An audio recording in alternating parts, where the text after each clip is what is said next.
আসসালামু আলাইকুম প্রিয় দেশবাসী।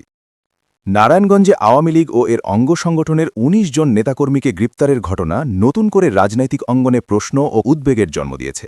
পুলিশ জানায়, অপারেশন ডেভিল হান্ট ফেজ 2 এর আওতায় মঙ্গলবার গভীর রাতে জেলার বিভিন্ন থানায় অভিযান চালিয়ে তাদের গ্রেপ্তার করা হয়।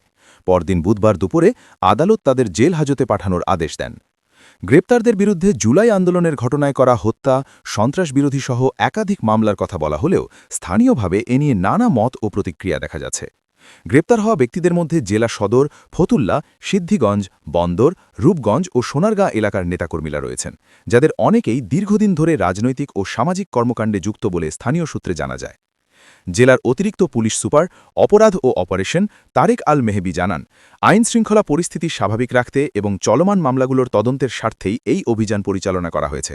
তবে একই সঙ্গে রাজনৈতিক মহলে প্রশ্ন উঠছে, এই গ্রেপ্তারগুলো কতটা স্বচ্ছ তদন্তের ভিত্তিতে আর কতটা রাজনৈতিক বিবেচনায় হচ্ছে। সমালোচকদের মতে, বিরোধী মত বা ভিন্ন রাজনৈতিক অবস্থানের কারণে যদি নেতাকর্মীদের বিরুদ্ধে একের পর এক মামলা ও গ্রেপ্তার চালানো হয়, তাহলে তা গণতান্ত্রিক পরিবেশের জন্য উদ্বেগজনক বার্তা দেয়। ইতিহাস বলে, দমনপীড়নের মাধ্যমে রাজনৈতিক স্থিতিশীলতা দীর্ঘদিন ধরে রাখা যায় না, বরং এতে ক্ষোভ ও অনিশ্চয়তা আরও বাড়ে। এই প্রেক্ষাপটে নারায়ণগঞ্জের সাম্প্রতিক গ্রেপ্তার শুধু একটি আইনশৃঙ্খলা ইস্যু নয়, বরং এটি দেশের সামগ্রিক রাজনৈতিক বাস্তবতা, মত প্রকাশের স্বাধীনতা এবং ন্যায় বিচারের প্রশ্নকেও সামনে নিয়ে এসেছে। রাজনৈতিক সংকট সমাধানে দমনমূলক পথ নয়, বরং সংলাপ, স্বচ্ছ তদন্ত এবং আইনের নিরপেক্ষ প্রয়োগই হতে পারে টেকসই সমাধানের পথ, এমনটাই মনে করছেন সচেতন মহল। জগৎ দখল করে, ধরপাকড় করে, সংবাদ মাধ্যম গণমাধ্যমের কণ্ঠরোধ করে কখনোই সে কখনো ক্ষমতায় টিপে থাকতে পারে না।